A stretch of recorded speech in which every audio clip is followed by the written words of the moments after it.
বাগেরহাটের নিভৃত গ্রামে এরকম চমৎকার একটা হিস্টোরিক্যাল ল্যান্ডমার্ক দাঁড়িয়ে রয়েছে, সেটি অনেকেরই হয়তো অজানা।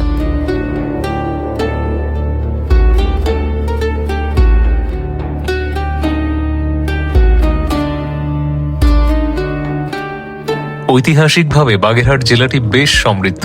17th সেঞ্চুরিতে নির্মিত এই অযোধ্যা মঠ বা কোদলা মঠ বিশ্ব ঐতিহ্য 60 গম্বুজ মসজিদ থেকে মাত্র 10 কিলোমিটার দূরে বারুইপাড়া গ্রামে অবস্থিত।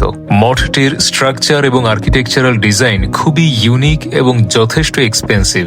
নান্দনিক কারুকার্য খচিত এই মঠে উড়িষ্যা অঞ্চলের রেখা নমুনা পদ্ধতির একটা ইনফ্লুয়েন্স আছে, যেটি টোটাল ইন্ডিয়ান সাবকন্টিনেন্টের মধ্যে এই মঠটিকে করে তুলেছে অনবদ্য এক স্থাপনা।